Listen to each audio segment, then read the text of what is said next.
Good afternoon, everybody. Can you hear me? Yes. All good? Okay, welcome to the third edition of the Summer Summit. Some people told me you cannot do a Summer Summit at the beginning of June or the end of May, but ladies and gentlemen, Belgium has delivered. And I'm doubly happy that you've all chosen to spend the afternoon in a darkened room with us. So we're going to make it worthwhile.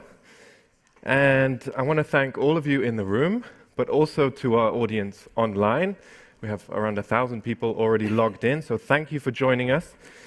We want to make today as interactive as possible. The first way you can interact is by using our hashtag, SummerSummit23, on Twitter and on LinkedIn.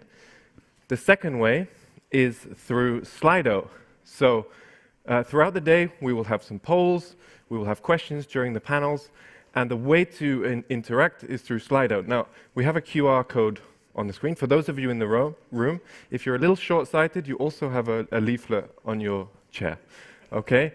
So with the QR code, or you can go to slido.com and put the hashtag SummerSummit23. For those of you online, it's even easier. You just move your cursor to the right-hand side of the screen, and you will see Q&A and polls there as well. So let's test that now. So I'm going to give you a couple of seconds to get your phones out, use those of you in the room. And the question I want to quickly ask you before we begin is, what are you most excited about hearing today? Hopefully you've seen a little bit of the agenda, and that's why you're here. So as you put in your words, they will start appearing on the screen. AI, an early contender. AI, artificial intelligence. Policy, someone's interested in policy. Well, you're in the right place. Data Act, hello is there. Cyber, digital agenda. I see a clear winner on AI. That's perfect, because we're going to be talking about that in just a moment. So, I'm going to pass over to our Director General, Cecilia Bonnefield-Dahl, in 1 second. But before I do, I just want to say a big thank you to our sponsors today, without whom this event would not be possible. So thank you to our Spanish associations, Amitic and Adigital. We have the Spanish minister joining us in person later. And thank you also to Amazon, Accenture, Google, and ResMed for making this possible. So, Cecilia, over to you. Thank you so much. So, well, it's crunch time, right? It's crunch time for regulation. It's crunch time for the digital single market. The anniversary, did it succeed? Do we have a digital single market? Are we getting AI right? Are we getting the Data Act right? Let's have a discussion. And I really hope, I know that we have more than 1,000 people online already. So welcome online. Welcome to all of you. And thank you for coming. What I always say, it's really nice to be online, but it's just a little bit better to be in person. So thank you so much for coming. Before I start this crunch time, there are actually some people who are in this room who have followed the development of digital policy for more than 2 decades. And actually there is a specific person in this room turning 50 who has played a crucial role in always supporting our growth, the staff in finding knowledge, and have witnessed this. And may I please ask you to just give a big round of applause to Leo Baumann from Nokia, who joined the staff 21 years ago, who's turning 50 today. Congratulations.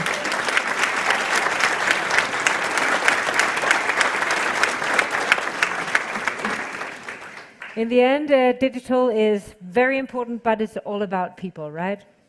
So today we will talk about competitiveness, resilience, Data Act, AI, and we will discuss if this digital single market and the single market in general was a success and how we can drive it even further.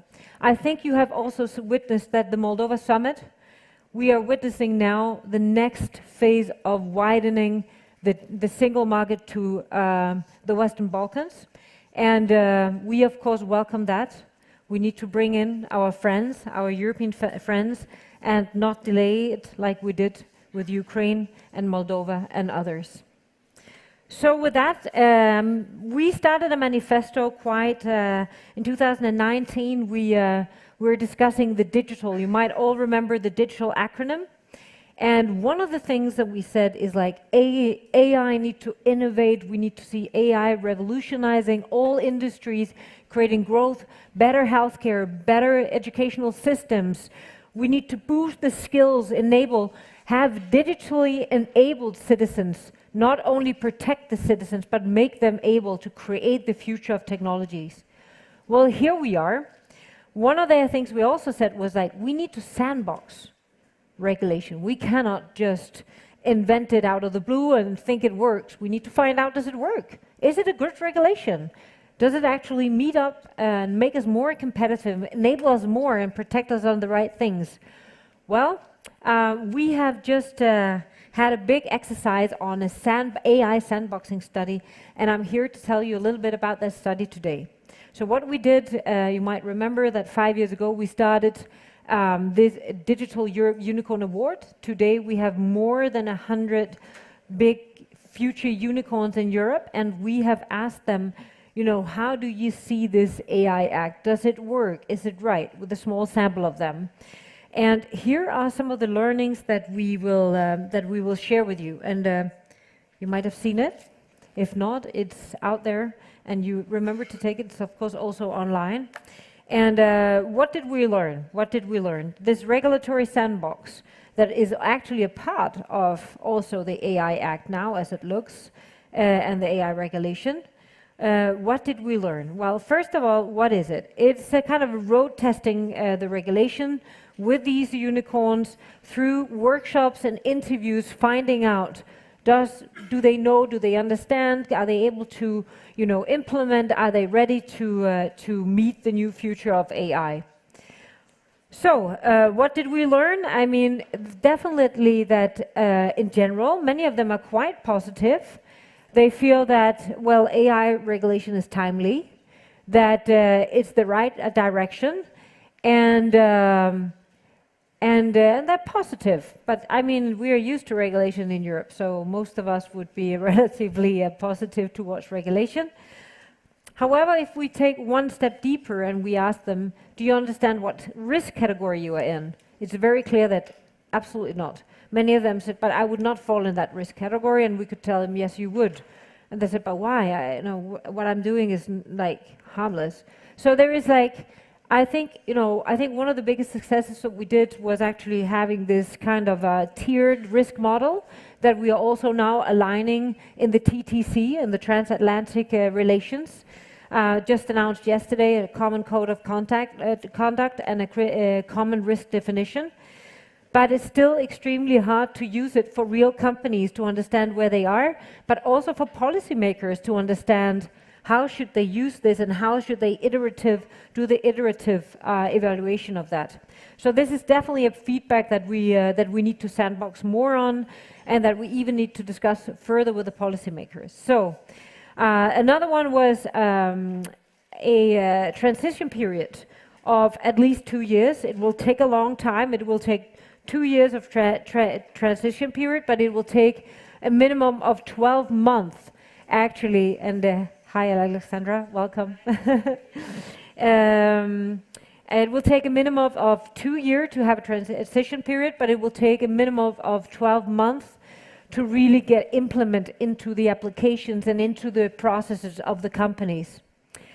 A worry around liability rules. Do we really need specific AI liability rules, or do we actually have the product liability directive that we can use and maybe find some iterative text for how we work with it in a more dynamic way? A huge need for support for SMEs for compliance. We have looked through a potential scenario on what if they fall into a high risk or a medium risk category. They face around 300,000 euros of compliance cost. So how do they actually manage to implement that? You know, it always said, so being positive, you know, once you get to the money, it's becoming a little bit more difficult, right? So definitely an investment gap, saying like, remember, we are not European unicorns only. Our services are international. And our expansions rules are like, yes, we're going to be in Europe, but we're most likely also going to be in the US and other places in the world.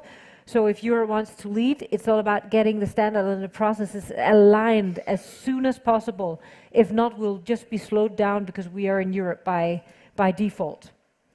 So remembering only 3% of the AI unicorns are from Europe.